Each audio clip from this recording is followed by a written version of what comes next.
My name is Emma Anderson. I'm 29 years old. 3 weeks ago, I gave birth to my first son, Ethan. The delivery was incredibly difficult. My doctors told me I needed at least 6 weeks of complete rest. My husband, Daniel Anderson, worked as a project manager for a construction company. He left early every morning and usually didn't get home until late at night. That's why my mother, Linda Parker, insisted, "Emma, come stay with me for a few weeks. I'll help you take care of the baby." I honestly believed that during the hardest time of my life, my mother would be there for me. I was wrong. The first 2 days were peaceful. Then one afternoon, I found out my older brother, Ryan Parker, was moving back with his wife, Jessica, and their 2 children. Mom could barely hide her excitement. My son is finally coming home.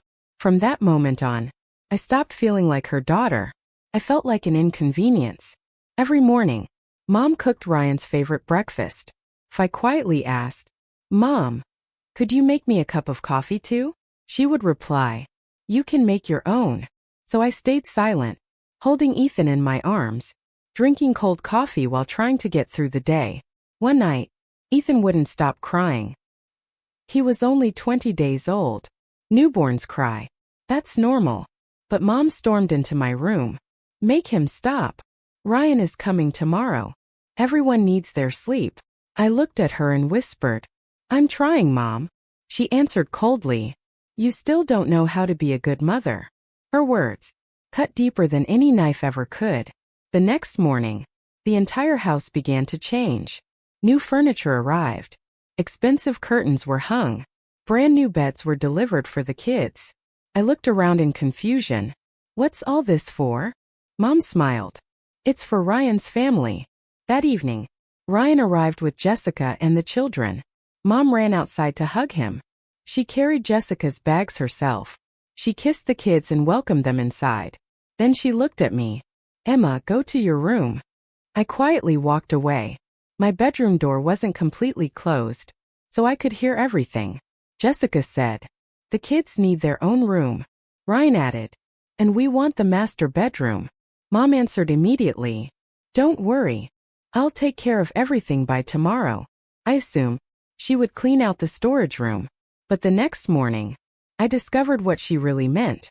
At exactly 8 o'clock, my bedroom door flew open. Mom walked in carrying 2 empty moving boxes. She set them down in front of me. "Pack your things." I stared at her. "What do you mean?" She looked me straight in the eye. "This room belongs to Ryan's kids now." I pulled my newborn closer to my chest. "Mom, where am I supposed to go?"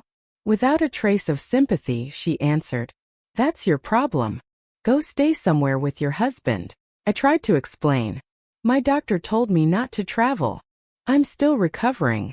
She didn't care. "I want this room empty by this afternoon." I just sat there. My hands were shaking. Tears rolled down my face. Little Ethan was sleeping peacefully against my chest. He had no idea his own grandmother was throwing him out. Then, the doorbell rang. Mom answered the door. A man was standing outside holding an official envelope from the county recorder's office. He asked, "Does Emma Anderson live here?" I stepped forward. "That's me." He handed me the envelope. "This is an important legal notice regarding a property." I held it tightly in my hands. I had no idea that the papers inside were about to change not only my life, but my mother's, Ryan's, and the future of our entire family.My hands were shaking. Mom kept staring at me. Ryan said impatiently, "Well, open it already. What's so important?" Slowly, I opened the envelope. Inside were several official documents. On top was a letter.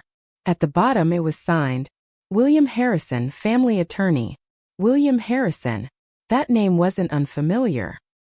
He had been my late grandfather George Thompson's attorney for years. But Grandpa had passed away 5 years ago. So why was I suddenly receiving a letter from his lawyer? None of it made sense. I unfolded the letter and began to read. "Dear Emma Anderson, this letter has reached you. Then the time your grandfather spoke about years ago has finally arrived. He included a special condition in his will. That condition has now been fulfilled. Please come to my office tomorrow morning at 10 a.m. This matter concerns you and only you. I felt the air leave my lungs. Mom immediately snatched the letter out of my hands. She skimmed through it, then laughed. It's probably something from an insurance company or a bank. Ryan laughed too. Even if Grandpa left you anything, I'm sure it's only a few $1,000s. I stayed quiet, but something deep inside me told me this was much bigger than that. By noon, Mom made her final decision. Emma, I want you out of this house by this evening. I made one last plea. Just 1 week. I'll be fully recovered. And then Daniel and I will leave. She shook her head. No. Ryan's kids need this room today.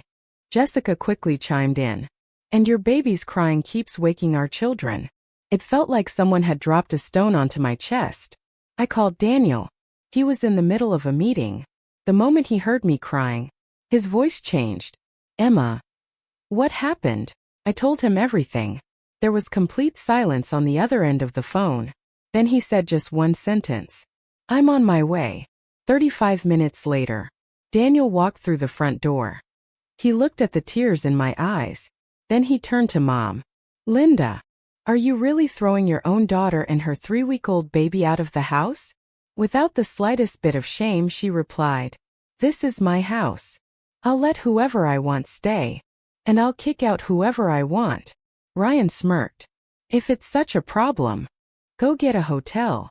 Daniel took a deep breath, trying to stay calm. He looked at me.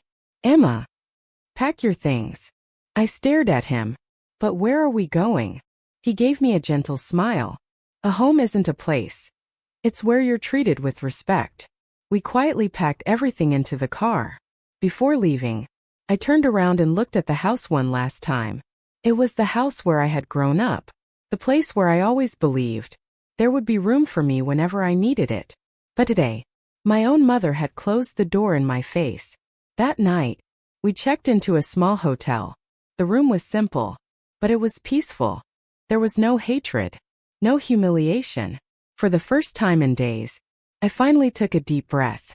The next morning, just a few minutes before 10, Daniel and I arrived at William Harrison's office. His office was located in one of the most expensive parts of the city. The receptionist smiled politely as soon as she heard my name. Miss Anderson, Mr. Harrison is expecting you. We followed her inside. A distinguished man in his 70s stood up from behind his desk. He smiled warmly. Emma, you look just like your grandmother. He opened a drawer and pulled out a thick file. Across the front were the words, George Thompson Estate, Confidential Will. My heart started pounding. William Harrison took a deep breath. Then he looked directly at me. Emma, your mother threw you out of the house yesterday. What she doesn't know is that the house she believes belongs to her has a completely different legal owner. My heart started pounding. Without thinking, I asked, What do you mean? William Harrison quietly placed the thick file on the desk in front of me. He opened it and pulled out an old photograph. It was a picture of my grandfather, George Thompson. A smile spread across my face. He used to tell me, Emma, one day you'll understand why I trust you more than anyone else.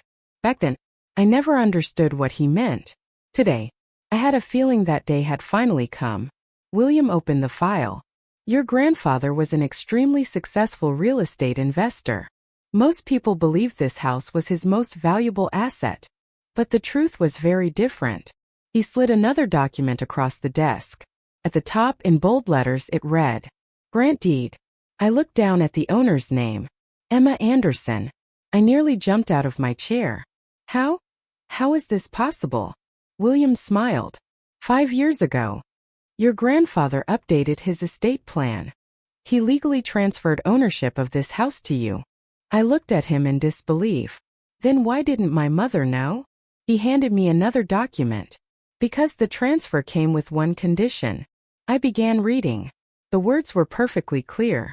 This property's ownership shall remain sealed from the public record until Emma Anderson becomes a mother for the first time. My hands began to shake. Becomes a mother? William nodded. Exactly.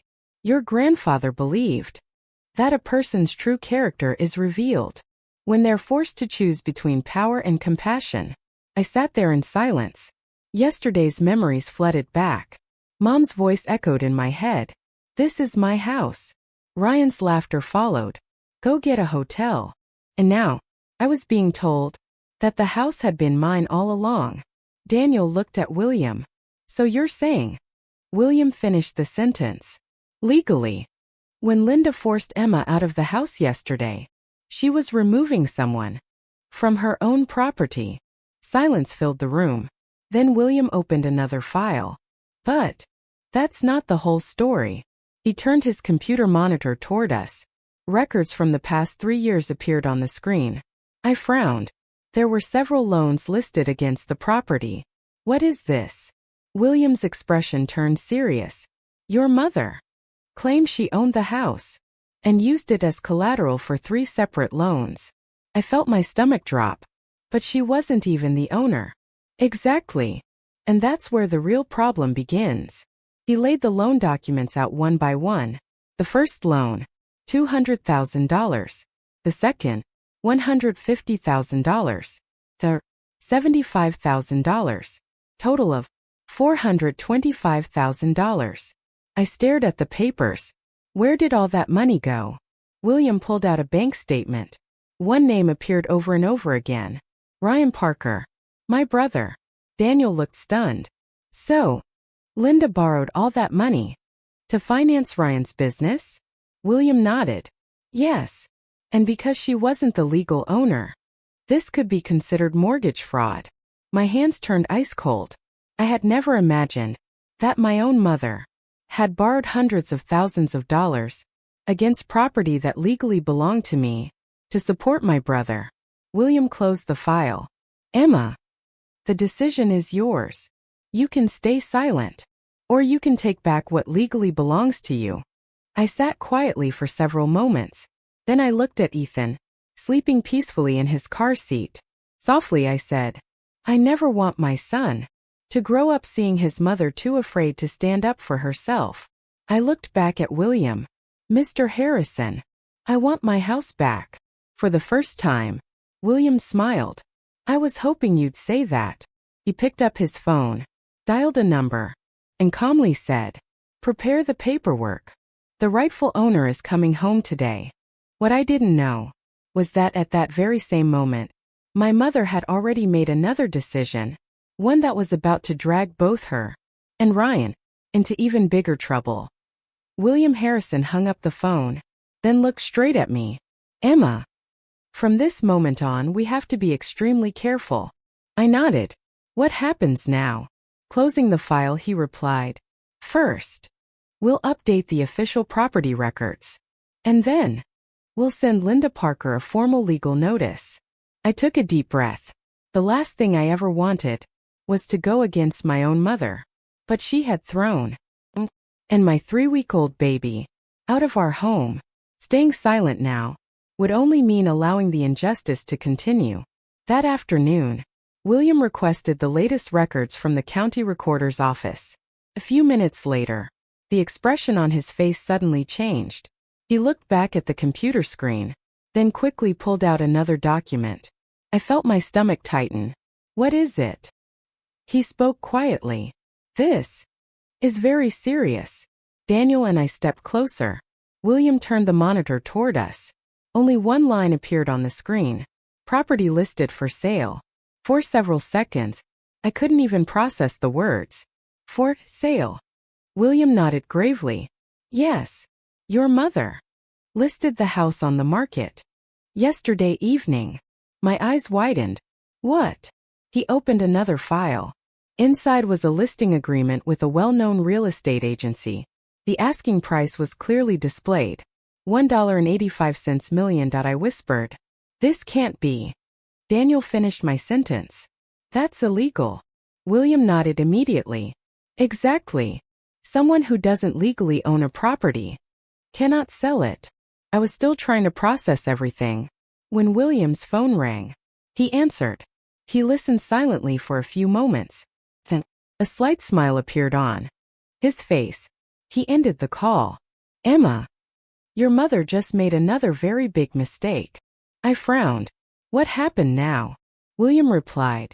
She's hosting an open house for potential buyers this evening. Daniel looked surprised. So dozens of people are coming to tour the house? That's right. William smiled. And that's exactly the opportunity we've been waiting for. I looked at him confused. I don't understand. He leaned forward. We're going to obtain an emergency court order. And during the open house, we're going to prove, in front of everyone, who the real owner is. My heart started racing. I never imagined things would escalate this far. At that very moment, back at the house, Linda Parker was happily preparing for the event. Ryan sat on the couch drinking coffee. Jessica was straightening the new curtains. Ryan laughed. Mom, once this house sells, my business will finally be saved. Linda smiled proudly. I've always done everything for my son. Just then, the doorbell rang. Linda assumed it was an early buyer. She smiled and opened the front door. But instead, a courier officer was standing outside. He handed her a thick official envelope. Without a second thought, Linda opened it. Within seconds, the smile disappeared from her face. Ryan immediately noticed. Mom, what's wrong? Her voice trembled. It's a court order. They've frozen the sale of the house. Ryan jumped to his feet. What? Linda kept reading. Then, the papers nearly slipped from her hands. Printed clearly across the page were the words, legal owner, Emma Anderson. The entire house fell silent. Ryan stared at the document in disbelief. How is Emma's name even on this? What neither of them realized was that the very next day, they were about to receive the biggest shock of their lives. Linda Parker's hands were shaking uncontrollably. She read the court order again, then a third time, but the words never changed. Legal owner, Emma Anderson. Ryan angrily snatched the papers from her hands. That's impossible. This house has always been ours. Trying to steady herself, Linda said, there has to be some kind of mistake. I'm calling my attorney right now. An hour later, Linda was sitting in the office of her personal attorney, Richard Collins. Richard carefully reviewed every document. The more he read, the more serious his expression became. Finally, he removed his glasses, looked up, and quietly said, Linda, I'm afraid I don't have good news. She immediately grew nervous. What do you mean? Richard took a deep breath. These records appear to be authentic. And if they're verified, then legally, you were never the owner of this house. Ryan slammed his fist on the desk. That's ridiculous. My mother has lived in that house for 25 years. Richard calmly replied, living in a house and legally owning it are two very different things. The room fell silent. Meanwhile, Daniel and I were back in William Harrison's office. William placed another file on the desk. Emma, we've obtained all of the bank records. I opened the file. It contained every financial transaction from the past 3 years. Nearly every major transfer went to the same account, Ryan Parker Construction LLC. I looked up in disbelief. So, William finished the thought. Almost every dollar your mother borrowed against the house was transferred into Ryan's company. Daniel frowned. But if she didn't legally own the property, how did the bank approve those loans? William nodded. That's exactly the question the court is going to ask.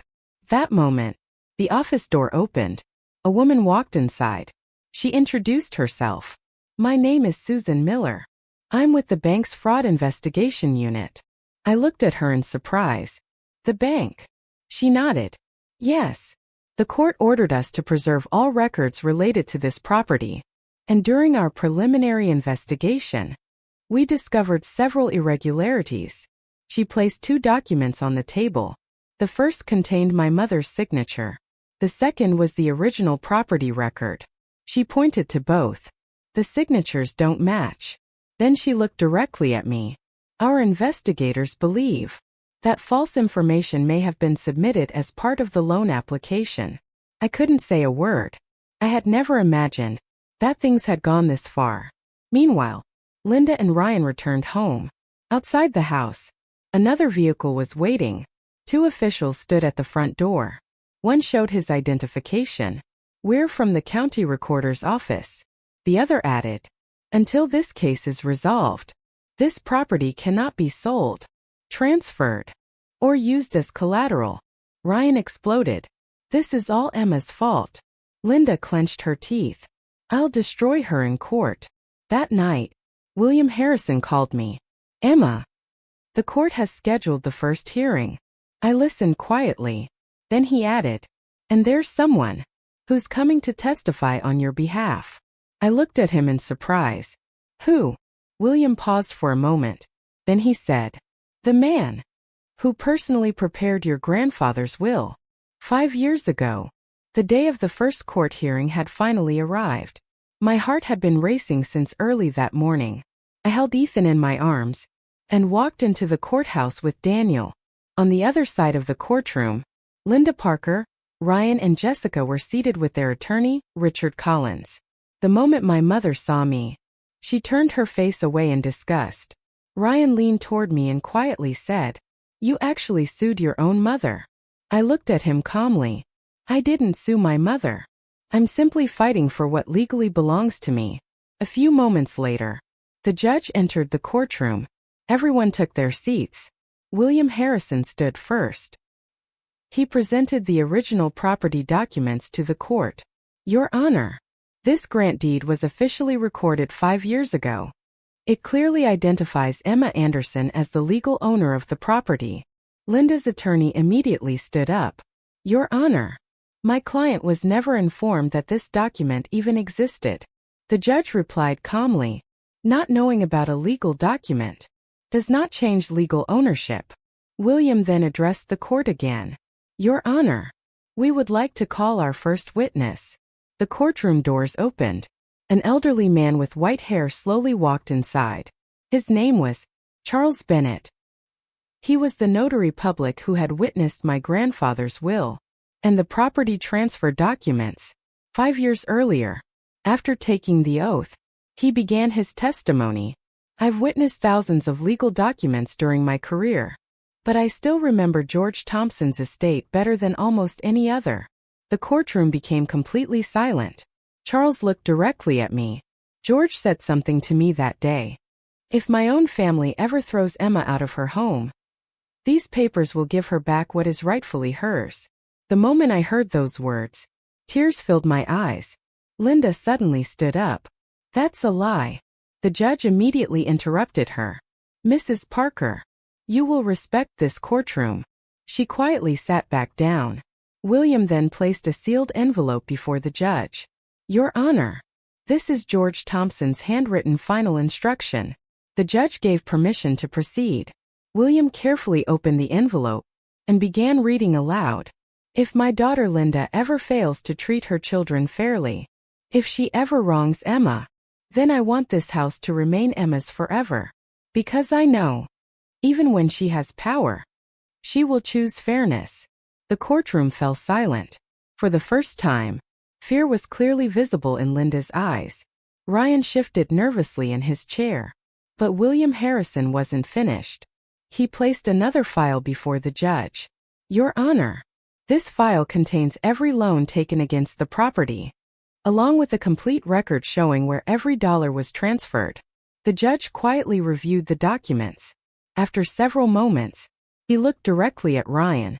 "Mr. Ryan Parker, according to the preliminary financial records, your company received $425,000 from loans secured against this property." Ryan's face instantly turned pale. He stammered, I was just accepting the money. I didn't know that."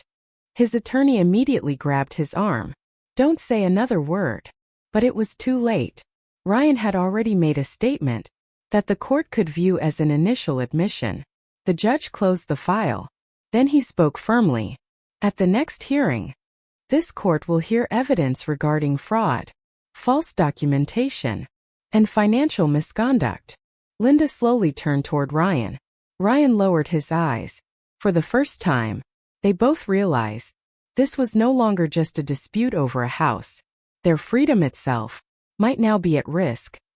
After the first hearing ended, Daniel and I were walking out of the courthouse when someone called my name from behind. Emma, wait. I turned around. It was Ryan. The confidence he always carried was gone.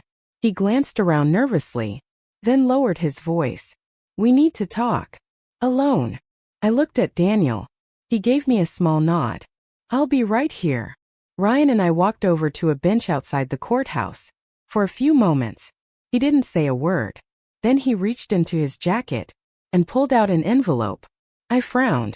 What's this? It's an offer. I stayed silent. He handed me the envelope. Inside was a legal agreement. Stated that, if I agreed to drop the lawsuit, Ryan would pay me $200,000, and the house would remain with his family. I closed the document. That's it. Ryan spoke quickly. Emma, think about it. You'll get the money, and we'll keep the family together. I looked him straight in the eyes. When Mom threw me and my newborn baby out of the house, where was all this talk about family? Ryan looked away. I continued. When you told me, go get a hotel, did you think about your sister then? He had no answer. Just then, Daniel walked over to us. Ryan immediately changed his tone. Look, if this lawsuit continues, my business is finished. Daniel answered calmly. Emma didn't destroy your business. You did. Ryan made one last attempt. I admit, mistakes were made. But Mom can't go to prison. I spoke quietly. I've never tried to send Mom to prison. I'm only asking for what legally belongs to me. I placed the agreement back into his hands. My answer is no. Ryan lowered his head in defeat. That evening, William Harrison asked me to come to his office. When I arrived, Susan Miller, the bank's fraud investigator, was already there. The expression on her face was serious. I sat down. Did something happen? Susan opened a file.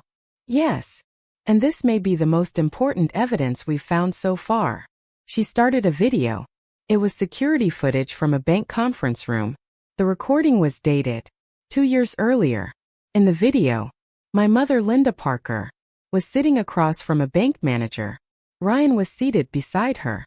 A few moments later, Linda signed a document. Then she confidently said, I am the sole owner of this property. The video paused. Susan looked at me. We checked the county property records. Even on that date, you were already the legal owner. Daniel quietly asked, so she knowingly made a false statement? Susan nodded. That's what the preliminary evidence indicates. William pulled out another document. But there's more. I looked at him. What now? He slid a bank statement across the table. We discovered a large transfer from Ryan's company's account. The payment was made just 3 days after the loan funds were deposited. I felt my stomach tighten. Who received it? William turned the statement toward me. The amount was $250,000. I looked at the recipient's name and instantly thought of my mother, because the money had been transferred directly into Linda Parker's personal bank account. So this wasn't just a mother helping her son. There had been hundreds of thousands of dollars moving back and forth between them in secret. William looked at me seriously. Emma, if the court confirms what this evidence suggests, this case will become far more serious than a simple property dispute. And at the next hearing, a witness was about to take the stand, whose name alone would leave Linda Parker completely stunned out on the day of the next hearing. The courtroom was more crowded than ever. Reporters filled the gallery, because this was no longer just a family dispute.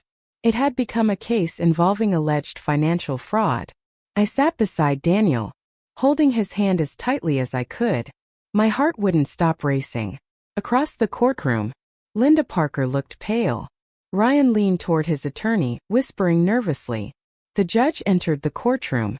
The proceedings began. William Harrison rose to his feet. Your Honor, today we would like to present our final and most important witness. The courtroom doors opened. A middle-aged man walked inside. The moment Linda saw him, her eyes widened. You? The man was Michael Howard, the very bank manager who had approved Linda's loan application. Michael took the oath, then began speaking in a calm, measured voice. 2 years ago, Linda Parker came to my office. She represented herself as the sole legal owner of the property. William asked, "Did you request proof of ownership?" "Yes." She presented several documents. William continued, "After the investigation, were those documents determined to be authentic?" Michael answered without hesitation, "No. Our later review revealed that several pieces of information were false, and some of the documents were incomplete." Whispers spread throughout the courtroom. Susan Miller submitted the bank's official investigative report. Clearly showed that most of the loan proceeds had been transferred directly into Ryan Parker Construction LLC. Then, just a few days later, $250,000 was transferred from Ryan's company back into Linda Parker's personal bank account. The judge turned toward Ryan. "Mr. Parker, would you like to explain this transfer?" Ryan remained silent. His attorney calmly answered, "My client respectfully declines to answer that question." The judge nodded. That is his legal right. But everyone in the courtroom understood that sometimes silence speaks louder than words. Then, William presented his final piece of evidence. It was my grandfather George Thompson's recorded video will. The courtroom lights dimmed. The large screen came to life. There sat my grandfather, frail with age, but his voice remained strong. He looked directly into the camera. "If you're watching this, then my Emma has probably been hurt by the very people who should have protected her." Tears filled my eyes. The video continued. "I left this house to Emma because she never asked me for anything. And if anyone ever tries to take this home away from her, know this. They are acting against my final wishes." When the video ended, the courtroom fell completely silent. The judge quietly reviewed the case file for several moments. Then he looked at Linda. "Mrs. Parker, would you like to make a statement?" Tears began rolling down Linda's face. For the first time, she looked directly at me. "Emma, I only did all of this to save Ryan." Ryan stared at his mother in shock. "Mom." Linda lowered her head. "His business was failing. I couldn't bear to lose everything he'd worked for." Silence settled over the courtroom once again. Finally, the judge spoke. "Before this court issues its ruling, there will be one final hearing tomorrow. And immediately afterward, I will deliver my final judgment." I squeezed Daniel's hand.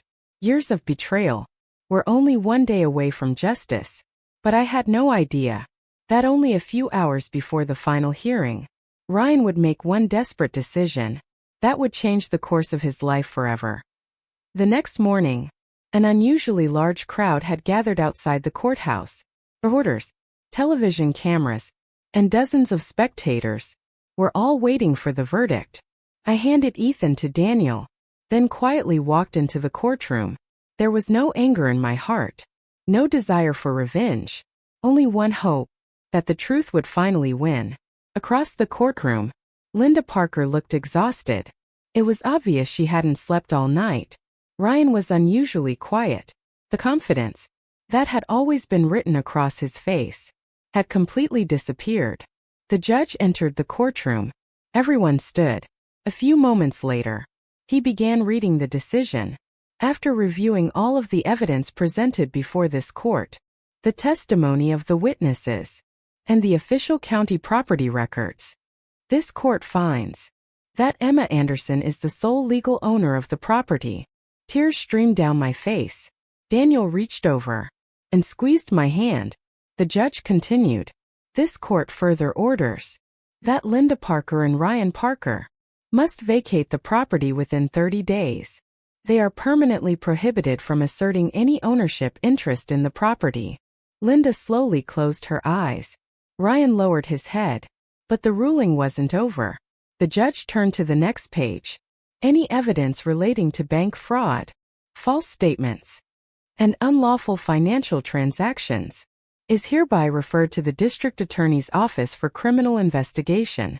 The courtroom fell completely silent. Linda's hands began to tremble.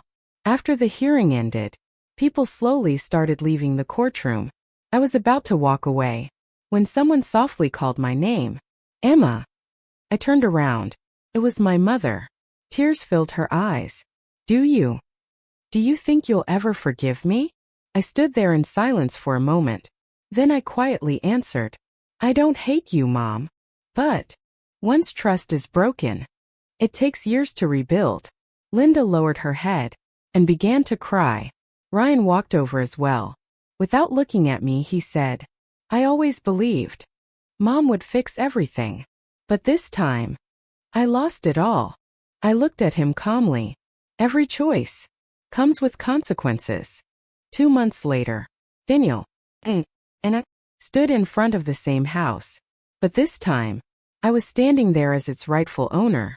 I unlocked the front door. It was the very house from which I had once been thrown out, with my newborn son in my arms. Now, it had become my son's safe future. I made one important decision. Part of the house would be dedicated to helping single mothers and women facing difficult circumstances.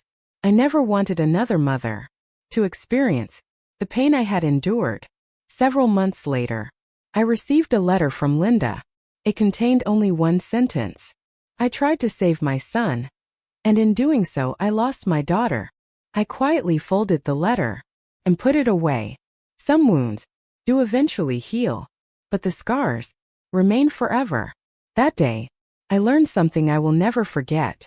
Family may be connected by blood, but respect, fairness, and love are what keep a family together. And parents who refuse to treat their children equally often discover too late that favoritism can cost them everything. If you enjoyed this story and you want to hear more emotional family dramas filled with betrayal, justice, revenge, and inspiring success, then be sure to subscribe to our channel. Don't forget to like this video, leave your thoughts in the comments, and share it with your friends and family. Your subscription means the world to us and motivates us to keep bringing you more powerful and unforgettable stories. We'll see you in the next incredible story.